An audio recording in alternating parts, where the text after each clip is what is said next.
amigos, bienvenidos a un nuevo capítulo de este gran podcast Sábelo Todo. El día de hoy nos acompaña el gran Héctor Poblete. ¿Cómo estás, Héctor? Bienvenido. Muy bien, gracias por haberme invitado. Sí.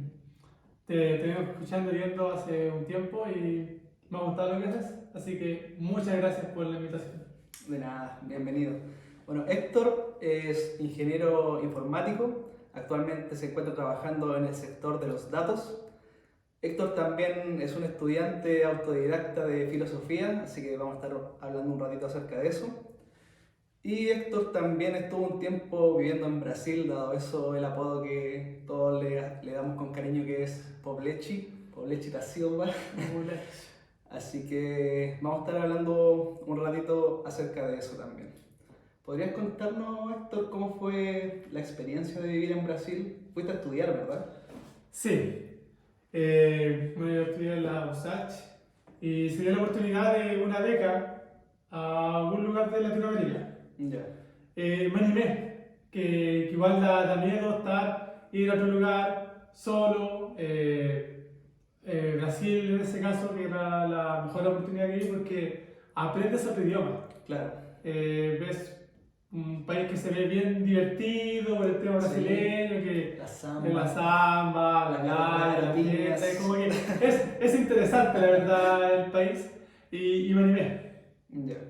Ahí como un tema de intercambio, estuve 6 meses viviendo allá, otro idioma, muy interesante el país, hartas cosas buenas, y en 6 meses también se ve algunas cosas que no son tan buenas, de que Claro. llevar tiempo. Sí. ¿A qué universidad estuviste en Brasil? Sí, allá estuve en la Unicampi. Unicampi. Sí, queda en una ciudad que se llama Campinas, Ya. dentro del estado de Sao Paulo, que es una ciudad de 3 millones de personas, Campinas, que ya para allá es algo pequeño. Claro. La universidad era bonita, de las universidades que son como gratuitas allá en Brasil. Ya.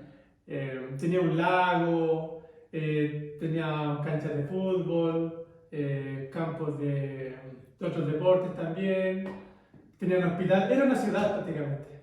Tenía sus calles, tenía sus buses internos. Ah, algo similar como acá está la Universidad de Concepción, no sé si la conoces. No la conozco, pero creo que sí. Sí. Hay calles dentro, hay negocios, es como una mini ciudad. Ya, Sí. claro, y allá estuve 6 meses en esa universidad.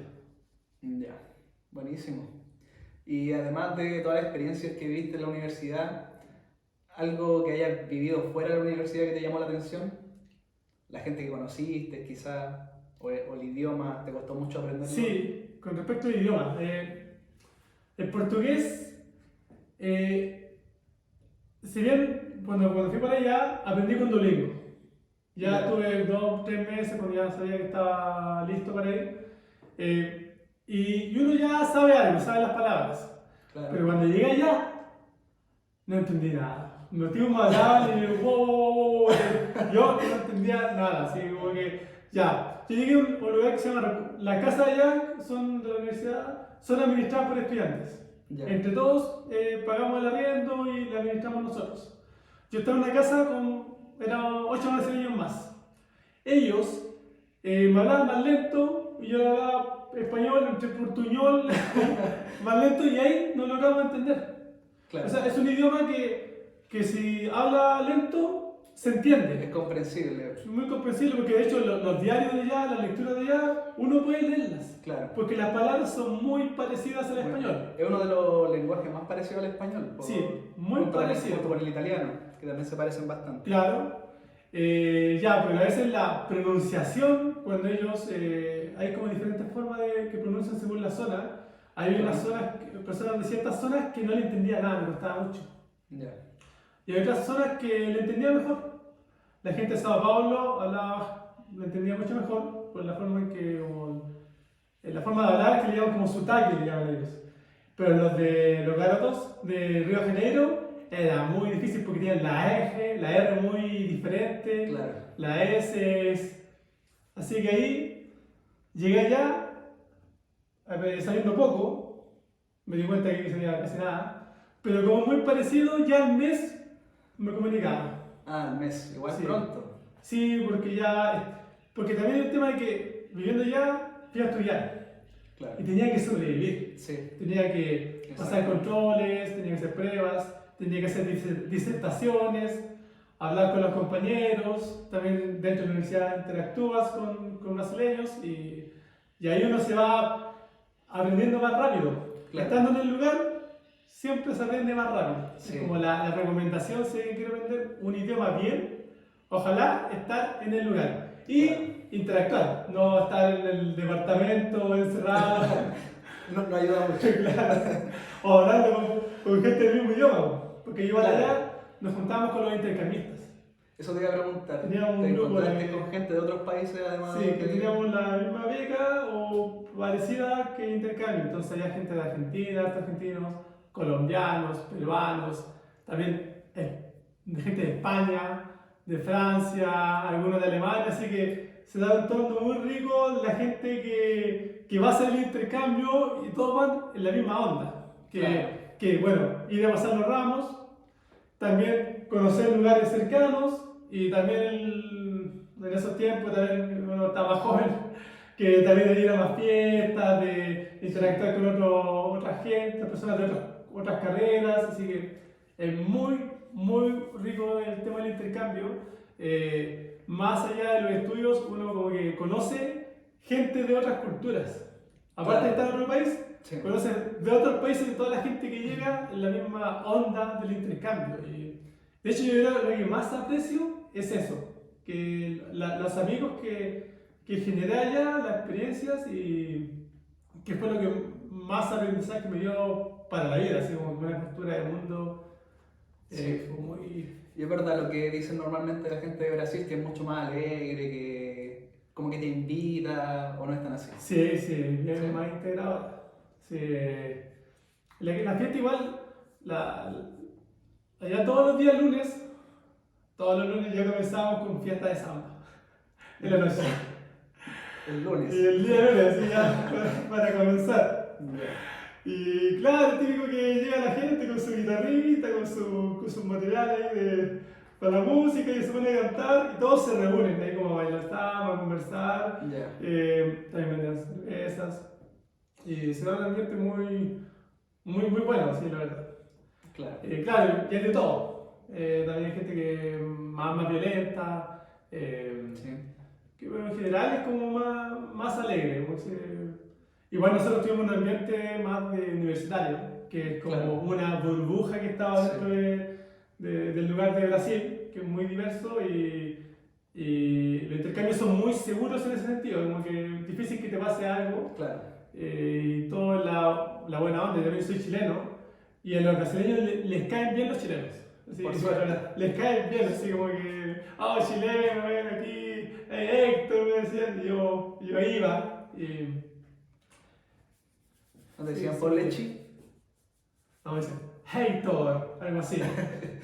Porque sí. Yo me acuerdo, bueno, con Héctor trabajamos en la misma empresa como por 6 años más o menos, Ujú. 5 años y medio. Trabajamos bastante juntos al principio sobre todo y recuerdo que siempre en la pega, en cualquier convivencia algo, que hablaras portugués, ¿te acordás? Sí, eso Preséntate en portugués, te decía. me veían harto en el trabajo hablar en portugués. Y yo también lo hacía porque quería practicar el idioma. Y en la empresa igual habían 2 personas más que hablaban portugués. Sí. Y nosotros, ¿Cuánto? unos cuantos, había un brasileño también, Ah, sí. William, y a veces alguien que quería aprender. Y nos ponía a hablar en portugués, yo también para recordar el idioma y para recordar cómo hablar y todo eso. Porque era divertido también. Sí, No digamos. Sí. A mí me daba la sensación de, no sé, cuando tenía 13, 14 años, cuando estaba poniéndose de moda el H acá en Chile, y salía Fabricio hablando en la tele, y intentaba hablar español, pero con un acento portugués muy marcado, acento brasilero quizás más Sí. que portugués. Y muy marcado, y me recordaba mucho esa situación. Es divertido, y como se parece harto al español, como que Sí, se uno entiende. uno puede intentar imitarlo también, aunque salga mal, pero es divertido, es chistoso. Me acuerdo de esos momentos. Otra anécdota que tiene que ver con los idiomas, que ya cuando nos juntábamos con los argentinos, colombianos, españoles, a veces cuando hablamos entre grupos de chilenos, ellos no nos entendían. Los brasileños. No, los que hablaban español, los que hablaban español. Los de habla hispana, no le entienden al Sí, chileno. y Claro. más allá de que, bueno, ellos siempre nos reclamaban que como que hablaban muy rápido, que eran como muchos pajaritos hablando al mismo tiempo. Y Poca modulación también. sí, aparte de eso son las palabras que utilizamos. Sí, Que puede ser decíamos guagua. claro. Eso no existe ya, creo que es una palabra mapuche. Sí. Hay muchas palabras de mapuche. Sí. A veces decía, ya, al tiro. ¿Qué al tiro? O ya, o se rían del cachai, del Claro. cipo, se rían de eso. Muchas palabras que no entendían ellos. Y a veces cuando hablaban entre los españoles o entre los argentinos, si bien era claro lo que decían era otro idioma, porque decían otros modismos de las zonas y incluso a veces que era más, nosotros nos reíamos que a veces era más fácil que interactuemos en portugués entre nosotros, que ya era más claro que hablar Sí. en nuestro propio idioma con nuestra propia gente de la zona. Sí. Es que no es solo, si bien hablamos el mismo idioma, como dices tú, hay muchas palabras que son de cada país. Po. ¿Has visto estos videos donde comparan cómo se dice algo en Argentina versus cómo se dice algo en España? Y casi todo lo que mencionan es distinto. Por ejemplo, acá en Chile a un automóvil le decimos auto, en otro lugar le dicen coche, en otro lugar le dicen carro. ¿Cachai? Claro, sí.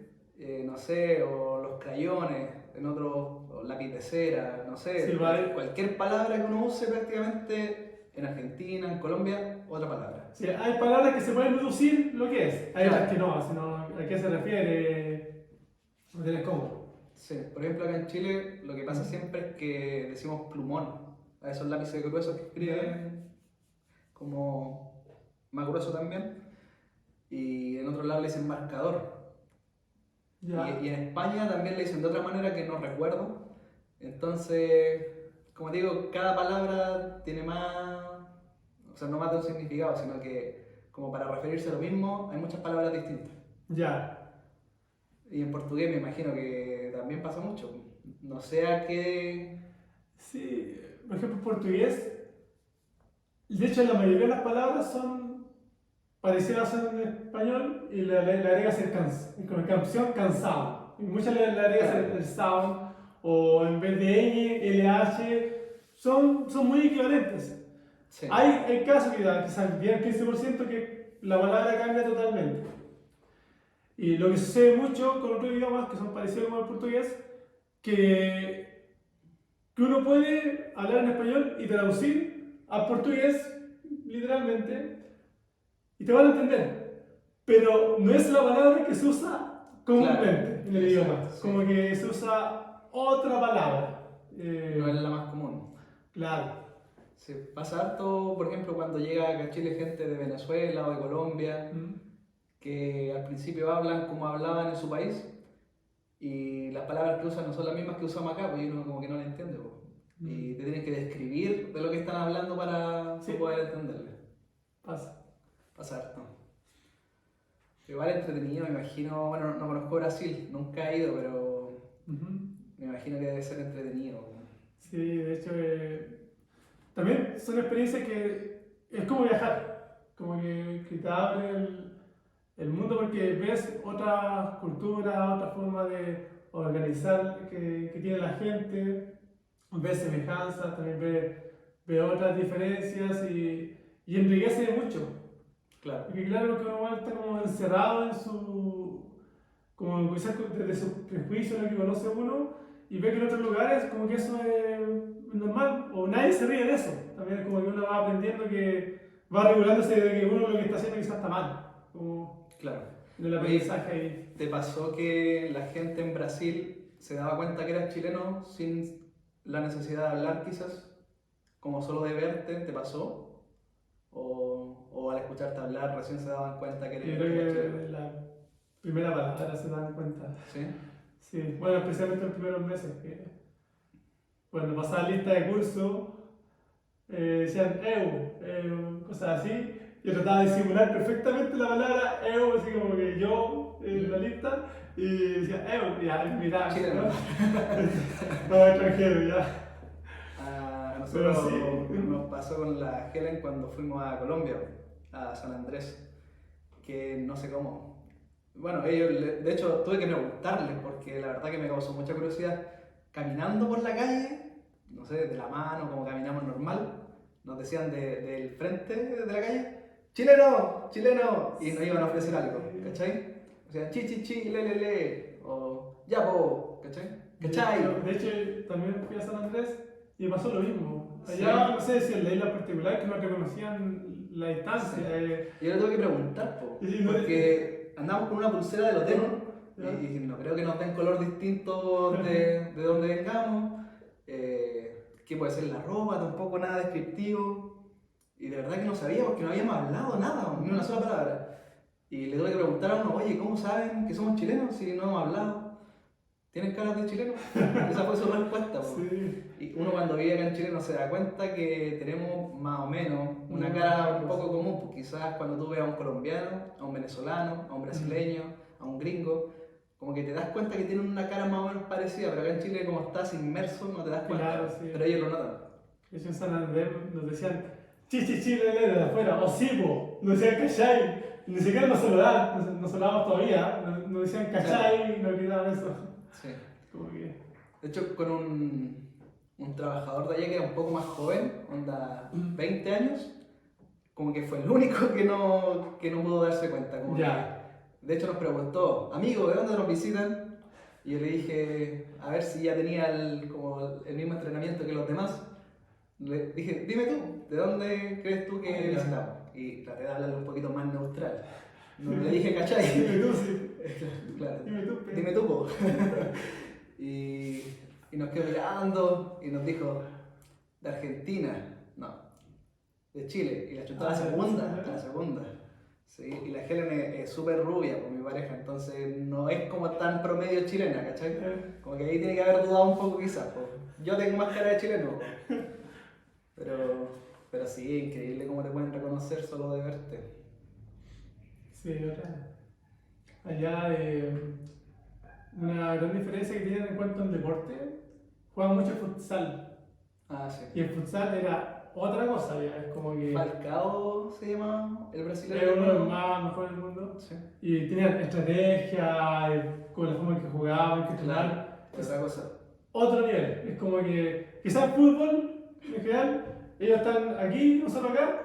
En futsal, nosotros estamos acá y ellos están allá. Claro. Por lo menos esos 10 años atrás, que estuve allá.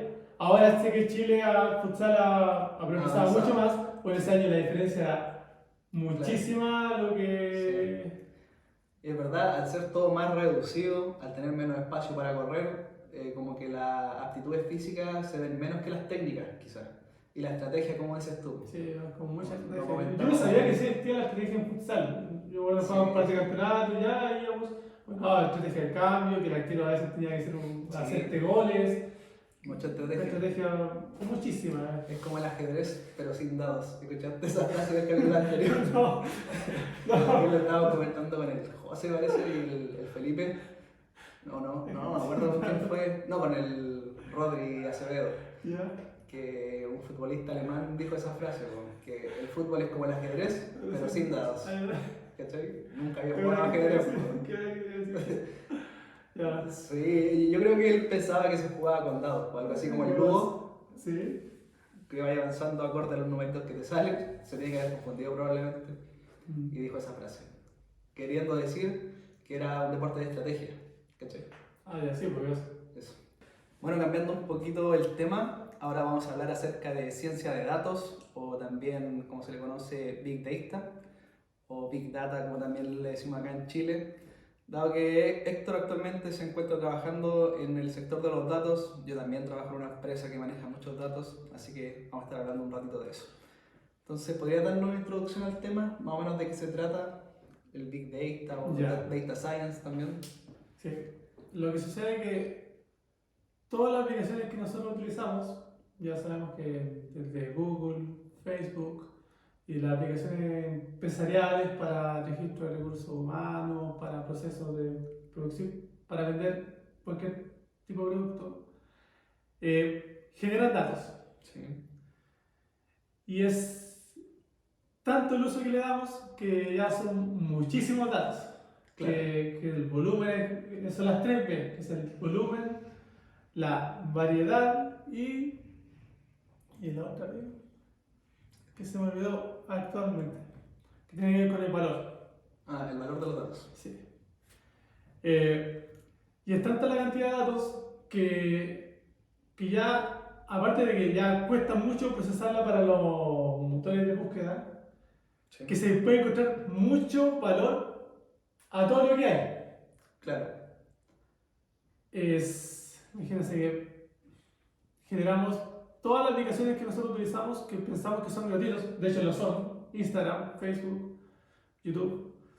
En realidad no lo son porque solamente con el uso de abrir las páginas, de darle me gusta, buscar algo, ya ellos pueden coleccionar esos datos y tener como un perfil de tipo de persona Claro. de sus gustos, por ejemplo, Exactamente. de los intereses.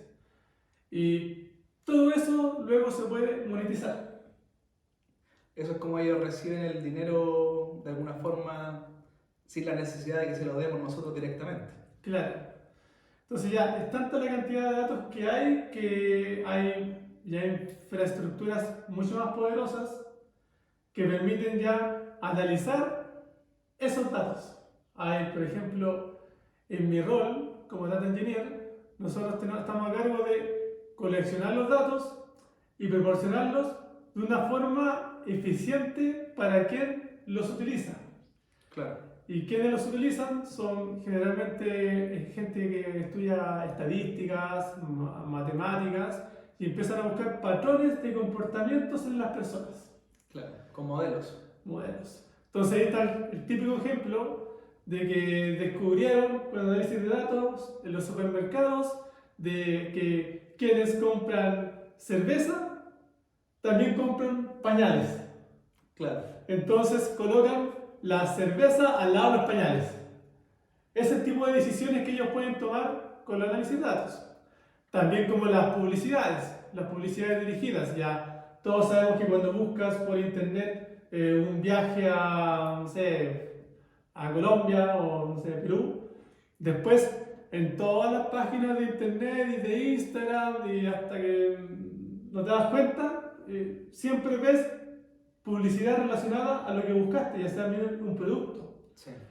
Es porque ya es muchísima la información que estamos almacenando, bueno, que ellos están coleccionando y la están compartiendo entre las distintas plataformas que hay para, bueno, en este caso, intereses de publicidad.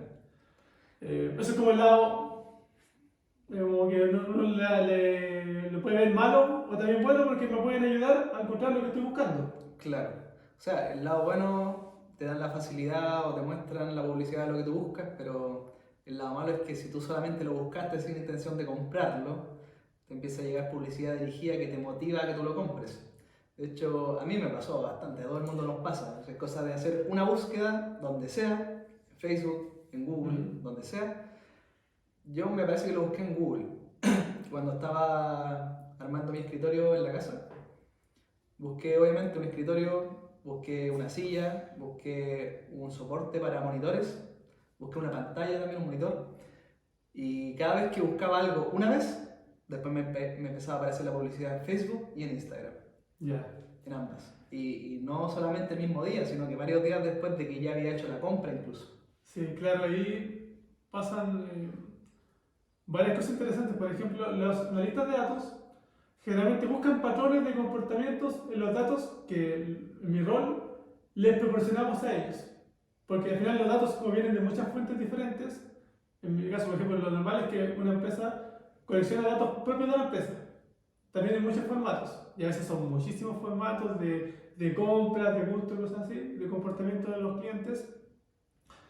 Proporcionamos esos datos y los analistas lo analizan y empiezan a encontrar patrones.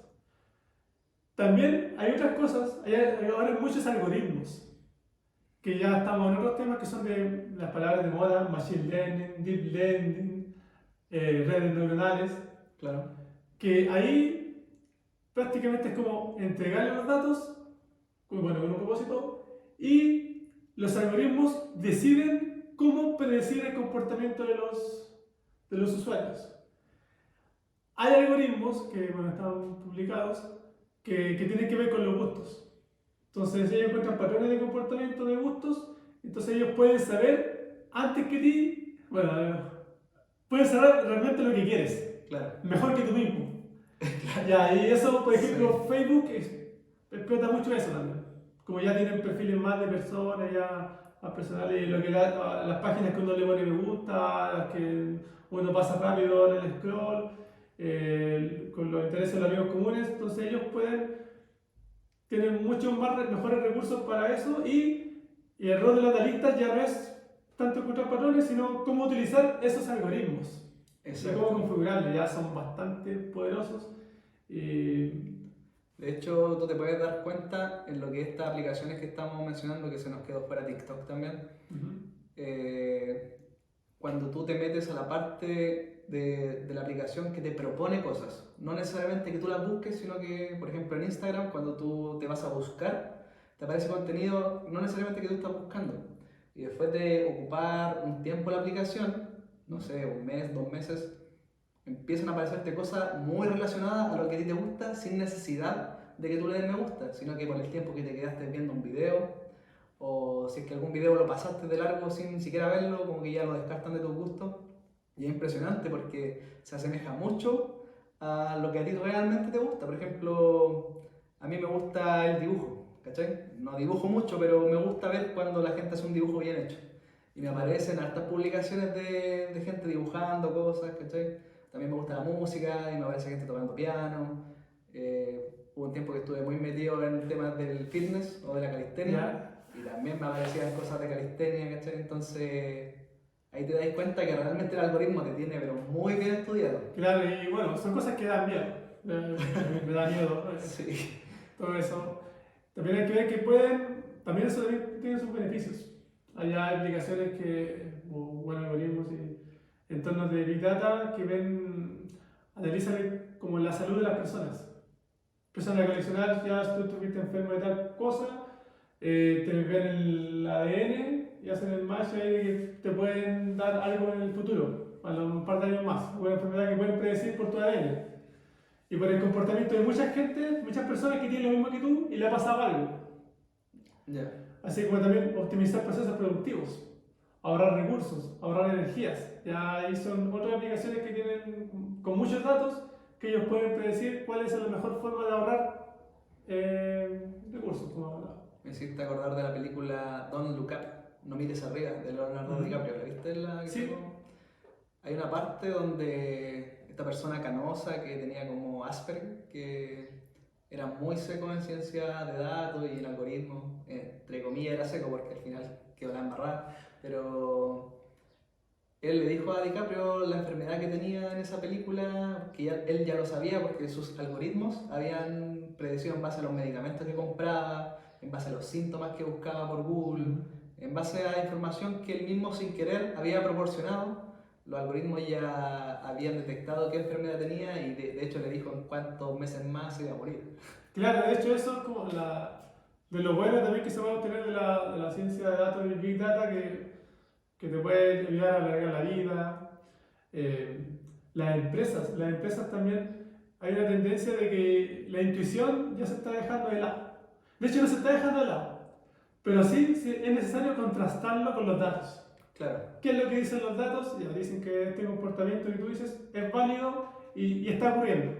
puede hacer un contraste, po. Claro, por eso uno puede tener discusión, pero ya no basta por sí sola, sino que tiene que ser contrastada con los datos que después hacen dashboards, hacen informes y reportes con todos los datos que hay para tomar decisiones empresariales. Ya puede ser una estrategia, puede ser moverse a una empresa, un supermercado que sea en Talca, en cierto lugar.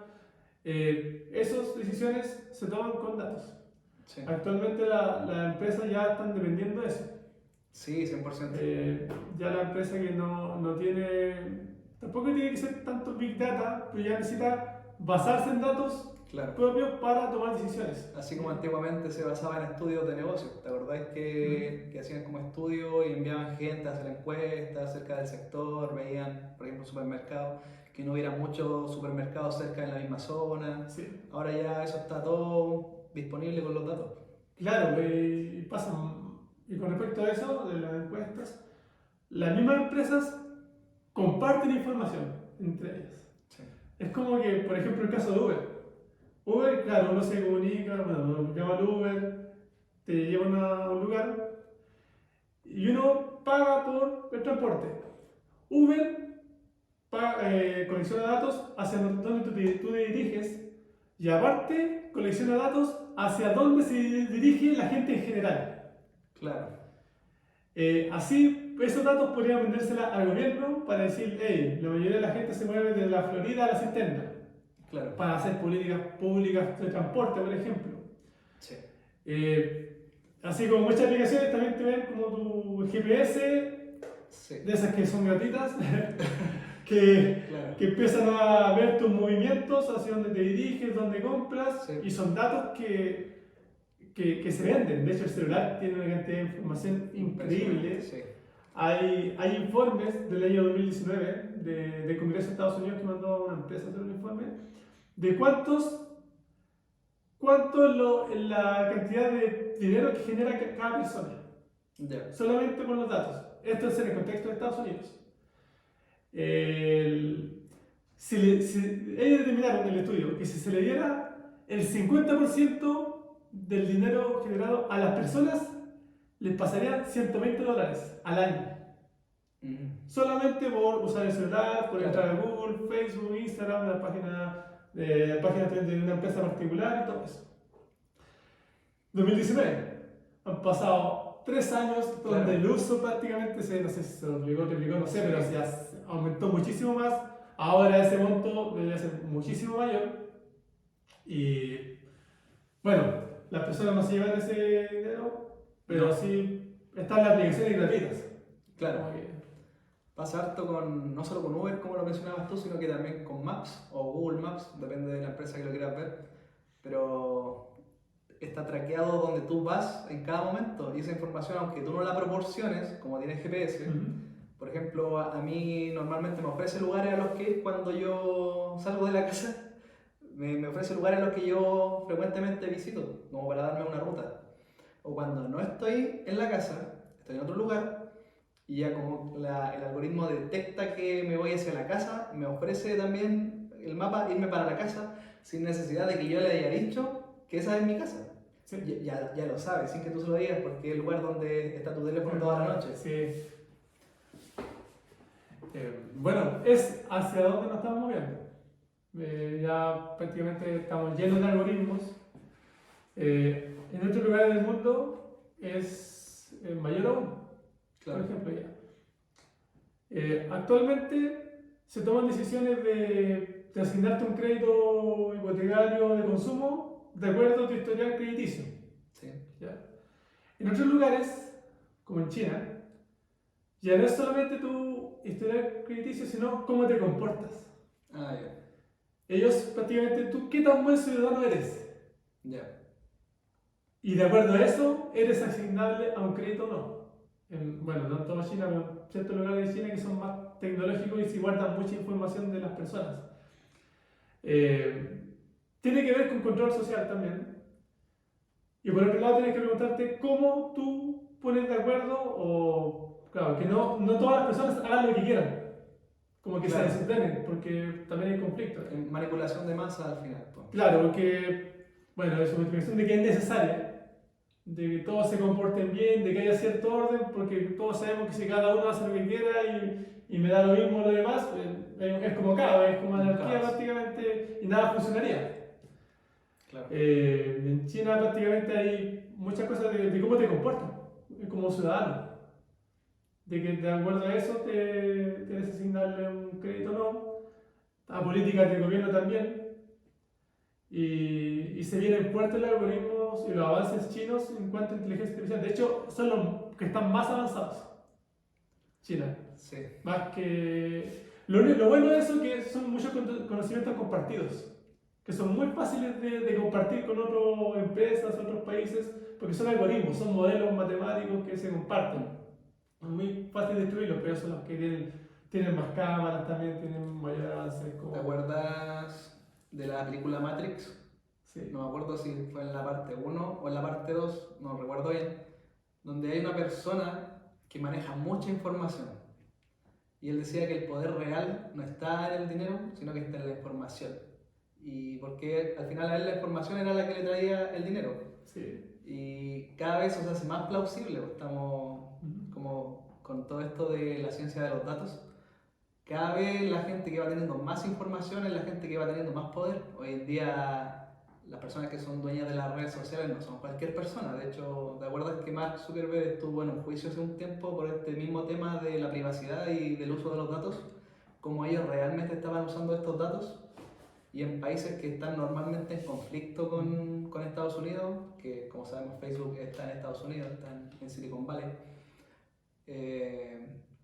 Por ejemplo, Rusia o también la Unión Europea, como que no necesariamente están en conflictos, pero son una contraparte, por así decirlo, como que no están muy de acuerdo que sus datos estén en servidores estadounidenses.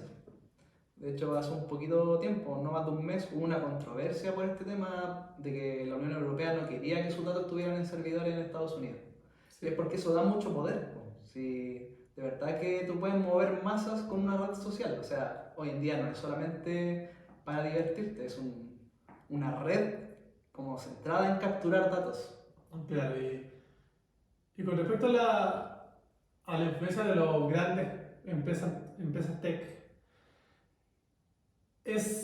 bueno, es curioso ver que estén tan involucrados en la política, favoreciendo a ciertos partidos políticos, y no están exentos obviamente, porque bueno, hay muchos intereses que ellos tienen que proteger, y los partidos políticos tampoco pueden alejarse de ellos porque los tipos prácticamente pueden favorecer a un candidato o anularte a alguien a través de la red de internet. Sí. Pueden banearte un personaje público, pueden enviar publicidad para favorecer a alguien más, y lo más cuidadoso de eso porque es publicidad dirigida, de acuerdo a lo que ellos saben que te gustan, a lo que buscáis. Y te puede aparecer una noticia, bueno, lo que pasó en analítica de Facebook con el resultado de Trump, que acusaron mucho. Y pasa actualmente que prácticamente el dominio que tienen esas personas, bueno, esas empresas es bastante grande. Claro. Y hay que ver cómo avanza. Están a través del mundo, pero no están a través del mundo, la verdad. Porque, por ejemplo, en China no han ingresado a Google, Facebook. Sí, ¿no? China siempre se supone que sabemos el conflicto que hay entre China y Estados Unidos, Sí, entonces... y ellos desarrollaron sus propias empresas chinas, sí, para eso. De hecho, Google no puede entrar. hasta de WhatsApp también. De hecho, Google no puede entrar, y Facebook y Instagram. Aparte de porque también, puede ser también porque son gringas y no son chinas, pero las empresas chinas también tienen una competencia interna muy grande. La inversión china en empresas tech y de machine learning, deep learning, es muy grande, y hay como un coliseo de empresas que compiten entre ellas, y es salvaje. Es muy grande. Entonces, como que las mejores son las que sobrevivieron, las que se posicionaron. Y Facebook no puede competirle a las mejores chinas también, lo cual hemos llamado la red social china, no son realmente buenas, y también son para el contexto de China. Como que claro, son otros comportamientos de usuarios, son como otras dinámicas también, como no pudieron entrar en esa zona del mundo, que casi la mitad, la verdad. sí. Es un tema súper fuerte y la mayoría de la gente o no lo ha escuchado, o lo ha escuchado pero se mantiene escéptica y dice, no creo que sea así. Pero tú y yo trabajamos en empresas que manejan datos y sabemos la cantidad de datos que maneja, que no estamos hablando de megabytes, estamos hablando de terabytes o petabytes de datos. Y es datos de todo lo que tú haces. Uno al principio lo asociaba más a compras, cuando dabas tu root o pagabas con tarjeta. Como que uno asociaba que ese era el tipo de datos que ellos capturaban, pero en realidad capturan datos de todo, de hacia dónde tú vas, de lo que te gusta, lo que no te gusta, qué contenido prefieres ver. En realidad, acción que tú haces con una aplicación, dato que se captura. Claro, ¿y ahí qué nos queda a nosotros? Cada vez que entramos a una página, ahora aparece la cookie que se acepta. No sé si la has visto, que casi todas hasta ahora. Sí. Bueno, te dicen que, bueno, y es verdad, que esa cookie es para mejorar el rendimiento. Porque hay cosas que se guardan en el navegador para que se despliegue más rápido. Pero también para compartir información que está en las cookies de tu navegador, que eso es, prácticamente le estás dando el poder a ellos para que puedan obtener información de tu historial también. Entonces, a nosotros nos están obligando a, si querés ver esta página, a aceptar las cookies y ellos puedan coleccionar más información de nosotros. Claro. De una forma estamos entregados. Como que Sí. yo creo que, por lo menos ya, yo trabajo en esto de informática y yo digo ya, que en general la acepto porque quiero acceder a la información y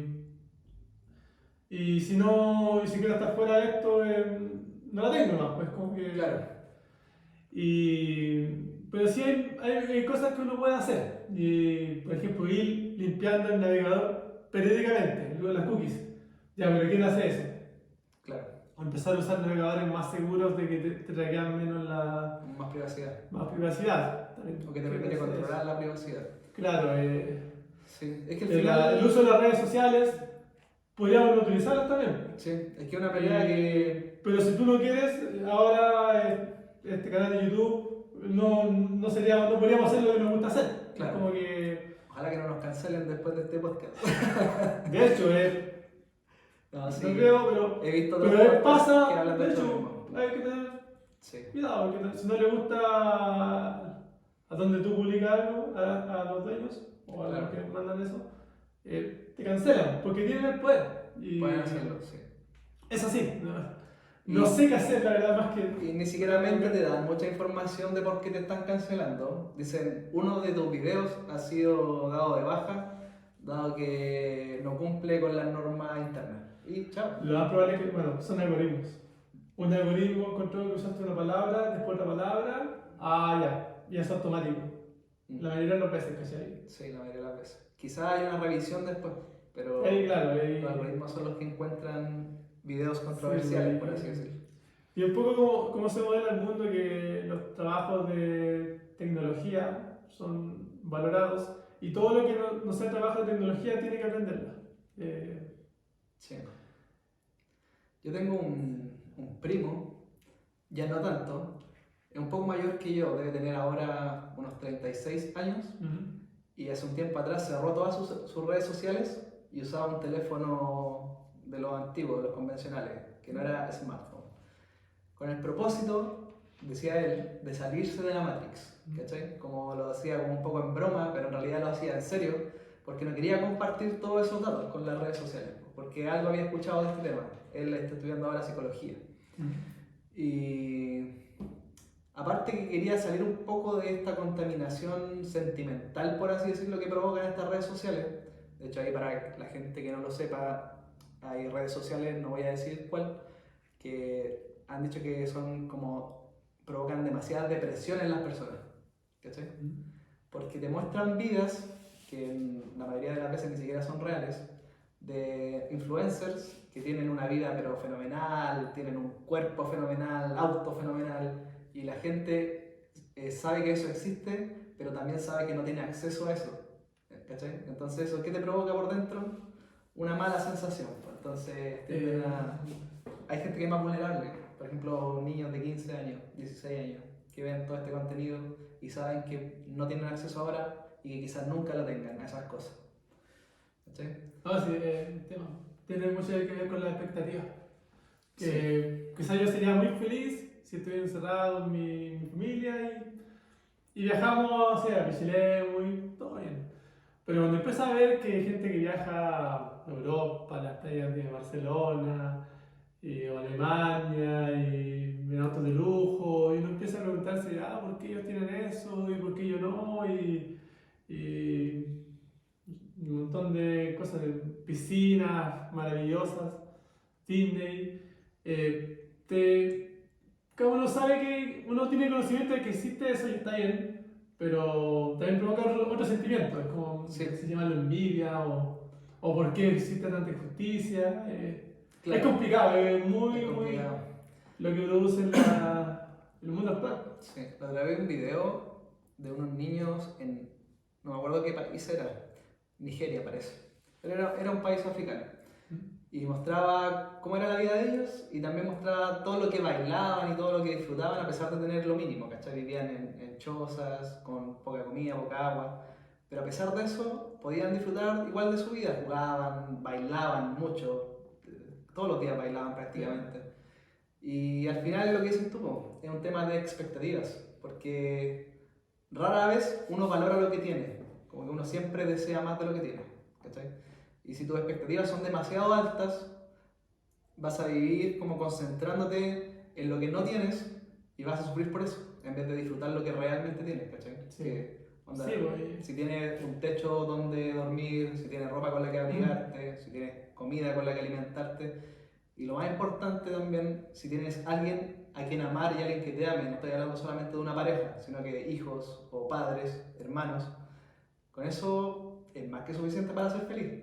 Pero si te vas a lo que tienen otras personas, en términos quizás más materiales, difícilmente vas a poder vivir una vida plena Sí.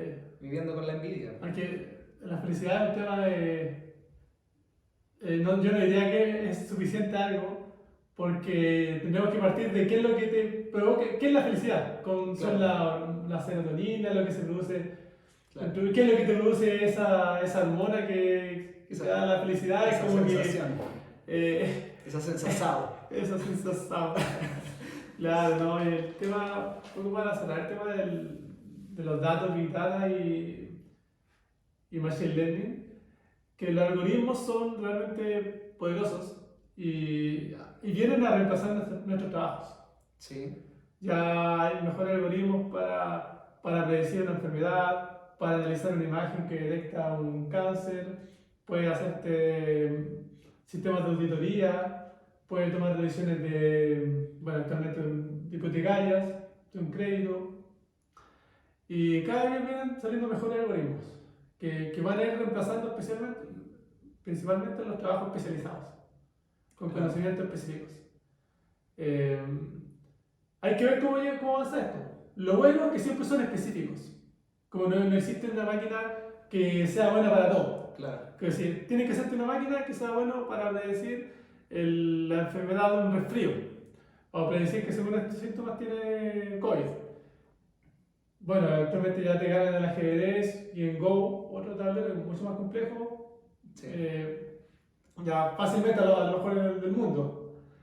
Bueno, no sé si fácilmente es el mejor del mundo, pero a cualquiera de nosotros fácilmente nos gana. Pero hay cosas que no puedo hacer como la que es la creatividad, la curiosidad Claro. y el pensamiento crítico. Y esas cosas quizás nunca lo va a hacer una máquina. Y por ahí es donde tenemos que desarrollarnos para superarlas y solamente tomar las ventajas que nos traigan esos algoritmos, porque son algoritmos. Prácticamente se va a demorar mucho, yo creo, que aparezca un robot que te haga una cosecha de tomates, por ejemplo. Porque eso va mucho más atrasado que los modelos de ciencia de datos. Claro. Pues va mucho más atrasado la parte de la robótica No que podemos negar que puede que en algún momento sí suceda, pero tampoco podemos darlo por hecho. O sea, existe la posibilidad. Sí, no, o sea, pero están mucho más atrasados que los algoritmos especializados para eso. Sí. Bueno, como dije en la introducción de este capítulo, Pavlechi también es un estudiante autodidacta de filosofía, así que vamos a estar hablando un rato acerca de eso. Vamos a hablar de Nietzsche, vamos a hablar también del gran Humberto Maturana, biólogo y filósofo chileno. Así que, Héctor, ¿podrías contarnos en qué momento partió tu gusto por la filosofía? ¿A qué se debe que estudiando una carrera tan distinta que es la informática te hayas interesado en este tema? Bien. Como en la pandemia, ¿Sí? comencé a hacer trabajos de mindfulness con una coaching. Yeah. Y empezaba a ver algunos temas como de meditación, autoconocimiento y vivir el presente. Dentro de las sesiones que teníamos también habían lecturas. Y en esas lecturas, mucho de eso se basaban en ideas de filósofos, especialmente de los filósofos modernos. Ya estamos hablando de Foucault, Nietzsche, Hegel, que son los modernos, pero bueno, son hace 200, 300 años atrás. Son modernos en comparación. a Platón, Claro. Aristóteles, Claro, Sócrates, yo le llamo así. o los filósofos del antiguo Egipto o de la antigua India también, son modernos en comparación a ellos. Sí, se eso entiende. es. Y hablan mucho el tema de cómo vivir la vida. También de qué es la felicidad, que hablamos un poco acá. Vivir el presente, también la empatía. Hubo un gran cambio en esos puntos de vista que ya la realidad no es lo que está ahí, sino lo que nosotros percibimos de lo que ocurrió, de lo que es la realidad. Y esos cambios también pasaron con los años y hemos llegado que ahora todos sabemos que alguien puede ver algo de una forma diferente y es totalmente válido, bueno, en general porque no todos lo vemos así a veces. Sí. A mí igual me empezó a interesar el tema hace un tiempo, porque la verdad es que es súper interesante. Y bueno, antes de empezar con este podcast, obviamente yo también seguía otros podcasts. De hecho, esta idea se me ocurrió gracias a otros podcasts que he visto, y he visto algunos que son orientados al área de la filosofía. Y escuchar esta persona como hablar de la manera que lo hace y mencionar a cada autor, porque él ha leído muchos libros de distintos autores, pues, desde los más antiguos, también de, no sé, estamos hablando de 200 años antes de Cristo incluso, de la época de Platón, la época de su alumno también Aristóteles, Sócrates. En el fondo, los que son más populares, que son de la Grecia antigua, y después ya un poco más modernos, como dices tú, a Hegel, a Nietzsche, Derrida, también el padre del psicoanálisis, Sigmund Freud. Y la verdad es que es súper interesante la forma en cómo ellos ven la vida y el conocimiento. ¿Cachai? Y hay muchas corrientes filosóficas, también estuve un poco leyendo acerca de ese tema, y lo más interesante es que hay algunas que se contraponen. Por ejemplo, las que leí hace poco, el idealismo y el realismo. Yeah. Entonces, el idealismo basado como en el mundo de las ideas, que implicando que la realidad es como percibida por cada persona de una manera distinta, basado en sus ideas. En cambio, el realismo, que apunta a que hay como una sola realidad y que nosotros podemos percibirla de manera distinta, pero la realidad es una sola. Y así, hay varias corrientes filosóficas que se van contraponiendo. Y Nietzsche, que es uno de tus autores favoritos, como que él ha ido en contra de varias ideas que estaban ya como fundamentadas, como que es así para la mayoría de la gente de esa época. Y él iba en contra de todo eso. ¿Nos podrías contar un poquito acerca de las ideas de Nietzsche? Bueno, Nietzsche, la obra principal de Nietzsche es bueno, yo creo que en general, para todos, así habló Zaratustra. ¿Ya? Sí. Zaratustra es como, ese libro, esa lectura, es como el Nuevo Testamento. Zaratustra es como Jesús que llega al mundo con un mensaje. Ya. Llega con sus discípulos, también tiene sus discípulos. Su historia es como muy particular ya que tiene pocos seguidores. Y él dice que está bien, porque él no es para todos. Es como ya empezamos a seleccionar ya quién lo escucha. Y habla temas como de la moral, que la moral es dependiente del tiempo, Sí. de las culturas también, de que uno tiene que llegar a romper los valores culturales del momento y generar ideas nuevas. Claro.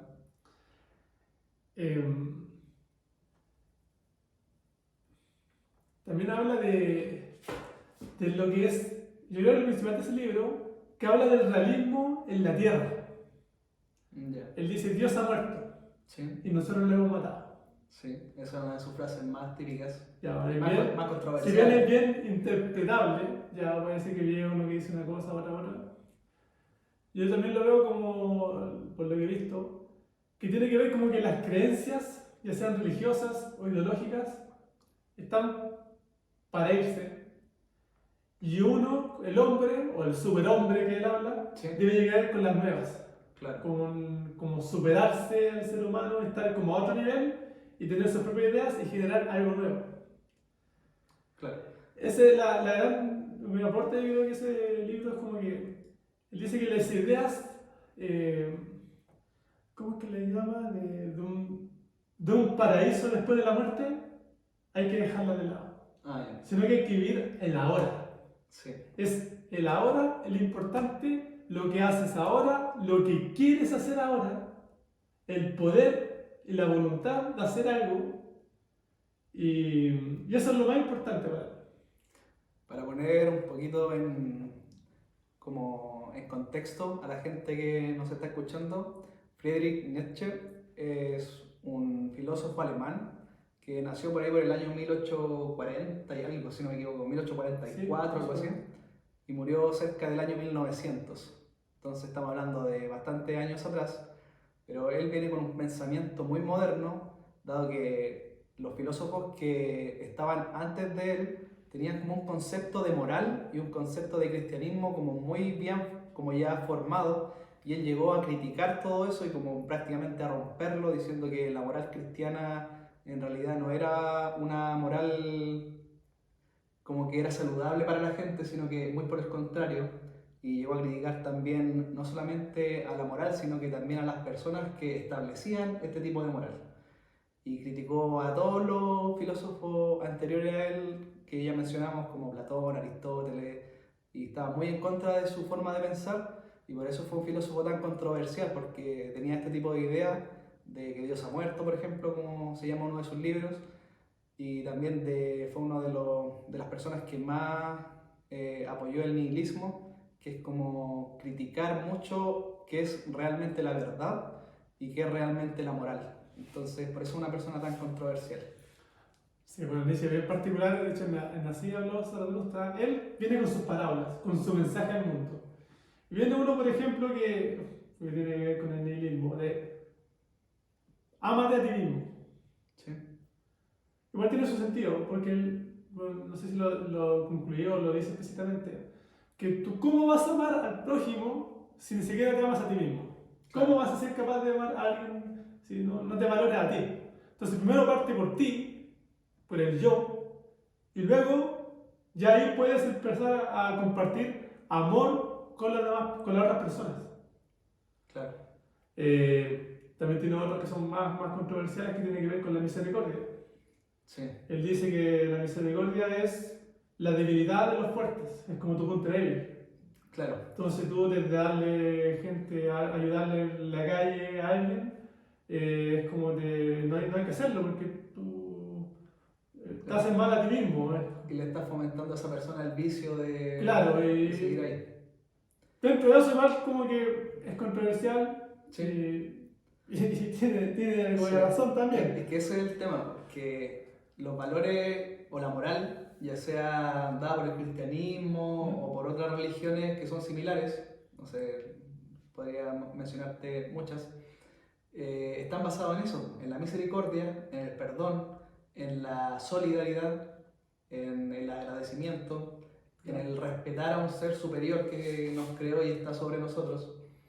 En cambio, él opina todo lo contrario. De hecho, estuve leyendo acerca de lo que él opina del egoísmo. Y así como para la mayoría de las personas que tienen valores cristianas o moral cristiana, el egoísmo es algo malo. Es algo que se puede comparar con un pecado y que si tú eres una persona egoísta, que sería como lo contrario de ser una persona solidaria, estás siendo una mala persona. En cambio, Nietzsche habla del egoísmo como un valor positivo y que está bien ser egoísta y que está bien amarte a ti mismo y poner primero a tu persona antes que todas las demás personas. Entonces, por eso es una mirada como tan disruptiva en comparación a la filosofía antigua. Porque imagínate, ni siquiera hoy en día hay gente que piense que eso es una posibilidad, ¿cachai? A menos que hayan leído a Nietzsche. La moral es algo creado por las personas, por los seres humanos, con ciertos objetivos. Tampoco cree en la igualdad.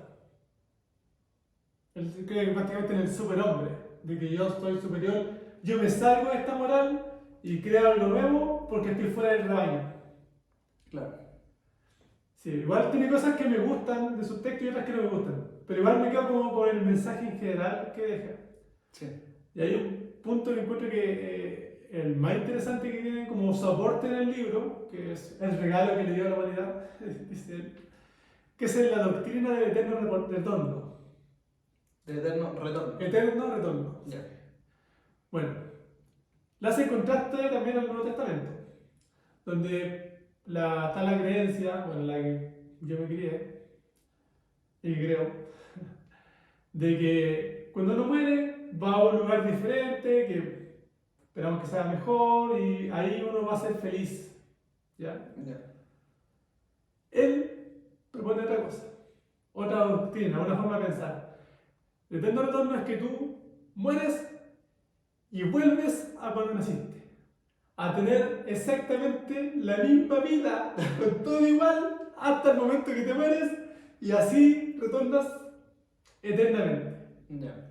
Pero él lo Puede- tomaba como una idea seria o él lo tomaba como, Eso, como un el Zaratustra, sarcasmo no, el Zaratustra es su propuesta de cómo, es que más allá de su propuesta de qué va a pasar después de la muerte, su propuesta es cómo tienes que vivir el presente. Claro. Ya, porque igual es interpretable, pero es como la que mejor conozco, la que tengo yo. Él puede ser aburrido pensar de que tu vida se repite eternamente. Pues tú estás en un punto. Y sabiendo que todo se te va a repetir, tú tienes que actuar. Tú tienes que hacer cosas. Es como no dejes para mañana lo que puedes hacer hoy. Entonces tú tienes que actuar, tener voluntad de poder, de hacer lo que quieres, lo que quieres lograr, cualquier deseo que tengas, y hacerlo ahora. Y vivir feliz. Porque si tú vives amargado, tienes que estar consciente de que vas a vivir esa vida eternamente y todas las vidas que tengas en la vuelta vas a estar amargado. Sí. Y es como un cambio de mentalidad la que Claro. propone en su doctrina. No creo en la otra doctrina, no creo, pero sí me pongo en el lugar si fuera verdad. Y a veces actúo de acuerdo a eso. Mm. Y es como lo bonito que tiene ese... No sé si te pasó, pero cuando estuve leyendo acerca de Nietzsche y de la forma de cómo él pensaba acerca de todo esto, de salirse de esa moral dada por los filósofos más antiguos y establecer una moral nueva para ser un superhombre y un hombre fuerte y que no tuviera misericordia de los hombres más débiles, que no fuera solidario, que si fuera egoísta. No sé si te pasó, no quiero mencionar el nombre de esta persona para que no me cancelen este capítulo, pero no sé si te pasó que me recordó mucho a un líder alemán que no fue muy positivo y que fue como muy responsable de la Segunda Guerra Mundial. Sí. Como que me dio un poquito de semejanza a la mentalidad que tenía esta persona, ¿cachai? Quizás esta persona se fue al extremo y provocó cosas que ojalá nunca hubiesen sucedido, pero como que empecé a leer, leí un rato y como que se me asemejó bastante. No sé si esta persona de la que estamos hablando habrá leído a Nietzsche y haya pasado quizás... De hecho, muchas de las ideas del nacionalsocialismo fueron fomentadas por Nietzsche. De hecho, la hermana de Nietzsche fue parte del partido y impulsó todo lo que ocurrió de acuerdo a las creencias de Nietzsche, que ya estaba muerto, porque son muy interpretables a ese lado también. Entonces, Nietzsche fue como uno de los pensadores de ese movimiento. Pues ya estaba muerto, si Claro. estaba vivo, estaba ya en sus últimos puntos de Sí. vida porque Nietzsche sufría muchas enfermedades. Y al final. Sí, porque ese es el tema. Él propuso ideas, pero hay gente, como tú dices, es interpretable. Y hay gente que toma mal la idea de otras personas y la interpreta a su manera y Nietzsche- puede provocar desastre. Yo la primera vez que vi a Nietzsche hace años, no me gustó el libro. Oh, Dios.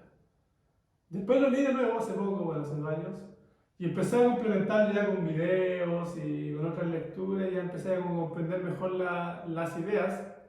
O si bien hubieron cosas que no me gustaron, encuentro que hay otras que está bien. Como el tema de la moral, y también el pensamiento de que hay que partir por conocerse a uno mismo, para poder conocer también a los demás. La doctrina del eterno retorno, que hacer para hoy, haz ahora, y no dejes para mañana. Tiene mucho que ver con con las cosas que me gustan de Nietzsche en general eso. Sí, a mí igual, de hecho, cuando empecé a leer de Nietzsche y me di cuenta del nihilismo, de que eso existía, había escuchado la palabra antes, pero nunca había leído su definición ni los ejemplos, sabéis que me sentí bastante identificado. Eh, bueno, ya no es un secreto para la gente que sigue este podcast que yo soy una persona bastante escéptica y no soy una persona muy religiosa, ¿cachai? Y estuve leyendo acerca del nihilismo y lo que él propone y hay muchas cosas que sí me causaron mucho sentido. Otras, como dices tú, quizás no tanto, como lo del eterno retorno, no me tinco mucho. Pero sí algunas ideas fundamentales de su pensamiento sí me gustaron bastante. Claro. Y las comparto, la verdad. Hay como cosas que son muy rescatables, porque hay que, Claro. como que seleccionarle, bueno, es Sí. rescatable. Es que eso es lo que pasa con todos los autores. Tú puedes leer y aparte de que tú tienes que interpretar lo que estás leyendo, también tienes que sacar lo mejor de su idea, porque estamos hablando de gente que vivió hace 200 años atrás, hace 600 años atrás. De hecho, los filósofos más antiguos que hay en registro, se podría decir, son de 4000 años antes de Cristo, ¿cachai? Entonces estamos hablando de hace 6000 años atrás. Entonces es difícil leer a alguien de tantos años atrás y hacer un contraste con lo que estamos viviendo hoy en día. Sabemos todo lo que nos ha cambiado la tecnología. Los niños de hoy no son los mismos niños incluso que nosotros cuando éramos niños. Entonces, siempre, como dice por ahí el gran Diego Rusarín, que no sé si has escuchado de él, no es filósofo, pero es una persona que estudia mucho de filosofía de manera informal. Y él dice que lo mejor que tú puedes rescatar de todos estos autores es la duda. ¿Cachai? Entonces tú tienes que leer, pero de todo lo que lees tienes que dudar y tienes que buscar tus propias respuestas e idealmente no leer de un solo autor, sino que ir buscando de distintos autores para formar tu propia opinión y qué es lo que a ti te hace más sentido. Que ahí ya entramos también un poquito en otras corrientes filosóficas, como no sé si has escuchado del empirismo versus el racionalismo, que el racionalismo dice que somos seres racionales y que podemos nosotros crear conocimiento basado solo en la razón, sin necesidad de tener la experiencia. Cosa que hasta cierto punto igual es sentido cuando tú estudias ciencias, por ejemplo, cuando estudias matemáticas. No es necesario que tú tengas la experiencia para poder entender ese conocimiento. Y por su contraparte, el empirismo, esa palabra viene de la experiencia, que dice que todo lo que tú aprendes lo haces basado en experiencias. ¿Cachai? Como que tú tienes que hacer las cosas para poder aprenderlas realmente. Y también hace sentido, pero estas dos corrientes filosóficas se contraponen. ¿Cachai? Y lo bueno es que tú puedes estudiar de las dos y encontrar el sentido a las dos, a pesar de que sean contrapuestas. O contrapuestas quiero decir que son como un poco contrarias una de la otra. Y es difícil quedarse con una porque como que las dos tienen un poco de razón. De hecho, hablando de ese tema, Maturana, que es un filósofo muy chileno. Sí, Humberto Maturana. Humberto Maturana. Biólogo también y filósofo. Y se basa mucho en fundamentos de la biología también. Sí. Habla de la objetividad. Claro. Que hay dos formas de verla. Que está bueno, la tradicional de que esto es así, esto fue lo que ocurrió, esto es lo que existe. Y es eso, lo que yo, pues como yo lo veo es así. O sea, yo como observador. Y también está la otra objetividad, que la llaman constitutiva o con paréntesis, que es donde yo veo que esto ocurrió, pues yo acepto que es como lo vi yo. Claro. Y tú lo puedes ver de otra forma. Puedo no estar de acuerdo con como lo viste tú. Pero sé que también tiene razón. Porque no se refiere a que tenga razón, sino que también es válida. Claro. Tu forma de ver Sí. lo que ocurrió de algo, un suceso. Es un tema complicado ahí para la gente que no está viendo. Normalmente hablamos de algo objetivo cuando es algo que tú puedes aseverar sin necesidad de acceder como a tus emociones o a tus sentimientos. Y algo subjetivo, por el contrario, es algo que tú sí basas en tus sentidos y en tus emociones para poder dar como esa certeza. Y también son como miradas como un poco opuestas. Y lo que dice Maturana acerca de la objetividad es que realmente nada es 100% objetivo. Y no lo dice solo él, lo dicen muchos otros autores más antiguos, que hasta cierto punto, desde mi punto de vista, igual me parece cierto, porque somos seres subjetivos. O sea, yo creo que sobre la razón está nuestro instinto y nuestra subjetividad. ¿Cachai? La mayoría de las cosas que nosotros hacemos no son racionales, la gran mayoría, y muchas veces no nos damos cuenta. Hay personas que son más racionales que otras, que piensan más las cosas, más de las emociones que hacerlo, pero hay otras que son mucho más como emocionales, por así decirlo, y basan su comportamiento mucho más en emociones.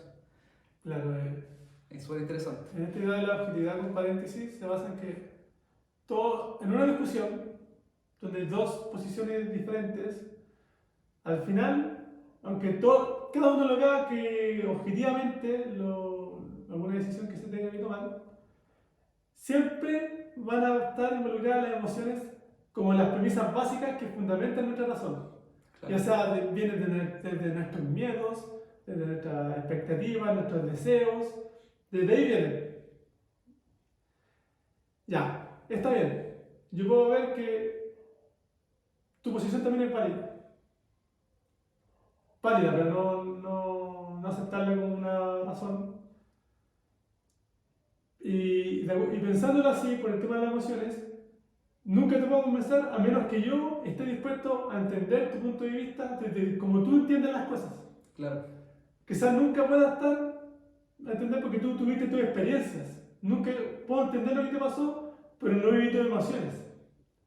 Entonces, uno puede ir sugiriendo, como invitando a que el otro se ponga en mi lugar y seducirlo para que mi idea sea válida para él y quizás aceptarla desde ese punto de vista. Pero como son dominios diferentes, experiencias diferentes, tú solamente puedes sugerir que el otro tenga algo de tu experiencia para que lo entienda. Ya, existe otro tema también, porque no todos podemos tener posiciones distintas en todos los temas. Están los dominios sociales, como el dominio científico o el dominio matemático, donde todos estamos de acuerdo que 2 más 2 es 4 y toda la gente dentro de ese dominio, si tú le dices 5, no es válido lo que dices, porque dentro del dominio de experiencia que estamos validando en la matemática, la comunidad está de acuerdo. Claro. Y así mismo muchos temas científicos, de organizaciones, hay cosas que podríamos decir que son objetivas porque son objetivas dentro de un dominio. Sí. Ya que cuando llega otro dominio, llega el dominio matemático cuántico, que yo lo rechazo, no, como dice que es 5, y los dos se ponen a pelear. Pero cuando un dominio empieza a encontrarse con el otro, a conversar, a aceptarlo, ahí uno puede como empezar a adoptar cosas del otro. Claro. O dividirse el matemático en dos, uno que acepte el cuántico y el otro el tradicional. Claro. Es así como van, como de alguna forma, avanzando los conocimientos también. Sí. Uno es como de acuerdo a eso se van los acuerdos, porque con eso se basan. Una vez escuché, la verdad no me acuerdo de quién fue, y me pareció un poco loco, pero igual con bastante sentido, que nosotros todo nuestro conocimiento tiene fundamentos, basados en cosas que ya vienen de antes. O sea, no somos capaces de generar conocimiento de la nada prácticamente, sino que nuestro conocimiento siempre está sobre algo que ya conocíamos de antes o que alguien ya había escrito de eso antes. Y lo que yo escuché fue como, ¿qué pasaría si es que nuestros fundamentos están mal? Ya. ¿Qué pasa con todo el conocimiento que está desde los fundamentos hacia arriba? Se desmoronan. Sí, pues Entonces, ¿qué pasa si las leyes del universo que son las que respetamos, no sé, la gravedad, la fuerza, las leyes de Newton prácticamente, qué pasaría si están mal? ¿Cachai? ¿Qué pasaría con el resto de lo que se desarrolló de ahí en adelante? Es una idea bastante fuerte, porque estaríamos mal en prácticamente todo. Bueno, las comunidades son como dominios de conocimiento que son aceptados por la comunidad, que son más grandes, bueno, casi todo aquí, por ejemplo, la Tierra es redonda, ¿no? Claro, pero ahí, si yo llego a decir que la Tierra es plana, todo el dominio de científicos generales me va a decir, no, está mal y me van a rechazar. Sí. Pero va a haber otro dominio de grupo, bueno, más reducido que existe actualmente, y me van a aceptar y me van a seguir con los brazos abiertos. Y yo voy a pertenecer a ese dominio de personas y voy a ser valorado ahí desde lo que diga hasta cómo me comporto y cómo hablo. Es como que el dominio del conocimiento incluso involucra al comportamiento de las personas, de cómo son. Es como bien...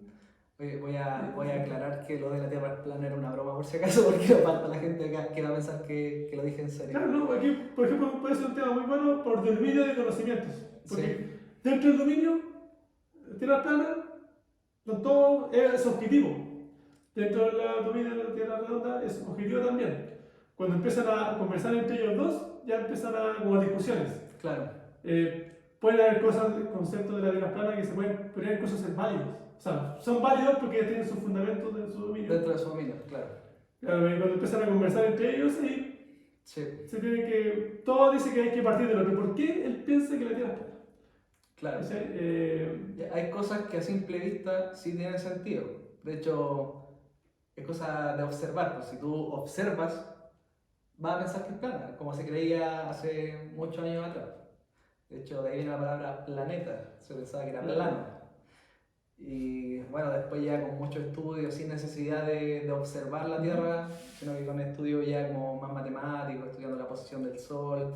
Esta típica, no sé si has visto el video de Carl Sagan, donde muestra cómo curvar la Tierra para que las sombras se vean distintas. O sea, curvar un plano en realidad. Toma un plano y lo dice, así se verían las sombras si es que la Tierra fuera plana, y pone una luz arriba y se ven más o menos parecidas, y después curva ese plano. Y dices, y así es como realmente se ven las sombras si es que la Tierra fuera curva, y así es como se ven. Claro, la pregunta es: ¿cuál es el conocimiento que tienen los planetas para decir que eso no es así? Porque ellos no valían eso. Es como. Y así pasan muchas. Porque también viene de las emociones, son experiencias diferentes. Un poco para concluir el tema de Maturana porque yo encuentro muy bueno los fundamentos que tiene, es que te invita a entender que las posiciones de otras personas también son válidas. Y tratar de buscar por qué, de hecho hay gente que podríamos especializarnos en entender por qué vienen las emociones de otras personas y por qué llegaron a esas ciertas conclusiones. Es muy difícil, sí. Sí, Pero por eso hay que partir de que es válido lo que dice y está bien. Y empezar a conversar y entender el otro dominio y aceptarlo. Es como de ahí se parte las conversaciones. claro. En tema, por ejemplo, de la constitución, muchas decisiones, si bien pueden ser muy objetivas por ambos lados, o sea, me parece también una verdad de que también están los fundamentos emocionales por dentro. Los miedos que tenemos, Sí. la alegría, la esperanza, los cuidados que hay que tener, de ahí vienen las posiciones. Y es muy difícil tratar de convencer a la otra posición por muy objetivo que uno piense que sea. Claro. Y es casi imposible porque viene de las emociones. Sí. Y eso viene desde conversaciones como esta que hay que votar, hasta discusiones dentro de la compañía de una empresa de cómo tú convences al equipo de que hay que hacer tal cosa. Claro. Cuando el equipo realmente tiene otras preocupaciones, otros miedos. Entonces hay que empezar a entender al equipo cuáles son sus preocupaciones y empezar ahí a sugerir, a invitar. Es como seducir de Claro. que este lado es esto es lo que hay que hacer. Y eso es lo más que podemos hacer. No podemos llegar más allá de O eso. no solo invitar, sino que sembrar la duda. Claro. ¿Cachai? Que eso es como lo más sano. Por ejemplo, a mí me pasa mucho lo que tú comentas, por mi forma de pensar, que es muy distinta a la de la mayoría de las personas, ¿cachai? Que yo comparto por lo menos. Y para esas personas soy yo el que está equivocado, ¿cachai? A pesar de que la mayoría de las personas que yo comparto me respetan bastante, no sé, quizás por el conocimiento que yo tengo, ¿cachai? Porque igual yo leo bastante, veo videos interesantes y saben que soy una persona que tiene harto conocimiento, pero a pesar de eso no comparten mi forma de pensar en cuanto a temas como de supersticiones, cosas por el estilo, pensamiento mágico. Y yo no puedo convencerlos tampoco, porque como dices tú, se me haría imposible. No podría, tendría que estar días, meses, años y quizás ni siquiera con eso podría lograrlo. Y tampoco es mi intención, porque es válido que ellos crean en las cosas que crean. Y lo que sí, cuando conversamos de este tema, le damos una invitación a que duden de lo que realmente creen y que lean un poco más del tema, de que saquen sus conclusiones, o no solamente le doy el espacio para que duden, sino que también les doy un contraejemplo de su creencia. Claro. ¿Cachai? Digo ya, si tu creencia es por este lado, yo lo escucho primero para saber qué es lo que creen, porque tampoco no todos creen lo mismo. Y le digo, si tu creencia va por este lado, ¿qué pasa, por ejemplo, con esto? Y Y ahí como que, sí, y como que le doy un espacio para que lo duden, ¿cachai? Sí, pues es como que a lo que podemos llegar y nunca negar al otro que no tiene sentido lo que está diciendo. Eso es como lo peor que se puede hacer. Porque aparte que estés negando el pensamiento de otra persona, que es válida dentro del contexto de la otra persona por sus experiencias, mejor entenderla quizás. Dentro de la conversación uno puede aprender algo. Y Claro. puede que la persona, también a veces uno también, dentro de la objetividad que piensa que tiene uno, a veces, muchas veces me ha pasado que la otra persona realmente es la que tendría que haber escuchado antes y son así las cosas. Sí, ¿Cuántas veces no me ha pasado? Si me hubiera abierto antes a escuchar y entender eso, hubiera sido mejor. Y hay cosas que hay que darle tiempo, hay cosas que claro. se aprenden en su momento y la experiencia misma va a demostrar. Bueno, ¿quién tiene? No sé si la razón, ojalá es difícil decir la razón. Sí, Pero ¿qué es más válido, podríamos decirlo? claro. También es difícil decir la verdad, porque ni siquiera tenemos tan claro qué es la verdad en sí. O sea, como que ya lo tenemos en nuestro lenguaje natural, no, esto es verdad o no, esto es mentira, pero como conversamos hace un ratito, todo está basado en fundamentos que fueron enseñados a nosotros Cosas que hemos adquirido. que Hemos adquirieron. adquirido formas de ver la vida, de tener ciertas experiencias. Toda una misma experiencia, no sé, un choque. Yo vi algo, él vio algo y él vio que estaba enojado y le quiso checar. Yo vi que no quiso, no estaba enojado y tuvo cuidado y fue el otro. Cada uno tiene experiencias porque cada uno se fija en cosas diferentes. Es como eso. Sí. Y yo me preocupo más de algo. Todo eso. Mira, me hiciste acordar de una pequeña historia, chiquitita, de algo que pasó hace un par de meses atrás, que estuvimos hablando un rato de esto y discutiéndolo. Lo que pasa es que uno de mis cuñados vio a su hermano en una bicicleta y lo saludó, ¿cachai? Y el hermano lo saludó de vuelta y este cuñado iba con su esposa, ¿cachai? Y lo saludaron y lo saludó de vuelta y después llegaron a la casa y estaba ahí, po, ¿cachai? Y la persona que habían saludado no era el hermano, pero ellos estaban seguros de que sí era, ¿cachai? Por todo, por la barba, por una bandana que suele usar normalmente. Y le devolvieron el saludo. El saludo. Pero te lo juro que ellos estaban seguros y ellos no se podían explicar cómo no era, porque para ellos sí era. Y le dije, ya, pero tú sabes que puede haber sido otra persona que se parecía mucho, ¿cachai? Y sobre todo si anda con una bandana, porque eso hace que se parezca ya de aquí hacia arriba, te abstrae del pelo. Entonces, y una persona con barba, si tú ves una persona con barba, con bandana y un color de piel parecido y no lo ves de tan cerca, entonces yo le dije que era posible que fuera otra persona. De hecho, era la única posibilidad que a mí se me ocurría, porque si lo vieron los dos y nos saludaron, pero ellos como que lo asociaban más como algo paranormal, ¿cachai? Y claro, ahí viene como el dominio del conocimiento, claro, cómo se maneja, se mueve alguien. Como que, como no sé si un poquito en broma, pero como que los penó, ¿cachai? Como que esa fue la palabra que usé. Bueno. Y me lo topé, po. Eso es lo que te quería contar la historia, me lo topé ayer. Y de verdad que se parece mucho, mucho. Me lo topé manejando un auto. No le he contado todavía esto a mi cuñado, pero no me he topado con él. Pero en el auto que iba delante mío, iba una persona con bandana, con barba, el color de piel muy parecido a mi otro cuñado. Y de verdad que se parecen mucho. Da como para confundirse. Y si tú saludas a alguien y que te salude de vuelta, no quiere decir mucho, pero tiene que haber sido esa persona porque era en un sector cercano al que ellos lo vieron también. Entonces una persona que vive o trabaja por ahí cerca. Entonces, así como dices tú, una misma situación se puede ver de dos maneras distintas. Muy bien, queridos amigos, eso ha sido todo por el capítulo de hoy. Muchas gracias, Héctor, por acompañarnos. Gracias por la invitación, gracias por escucharnos. Espero que hayamos visto algunos temas interesantes para ustedes. Gracias.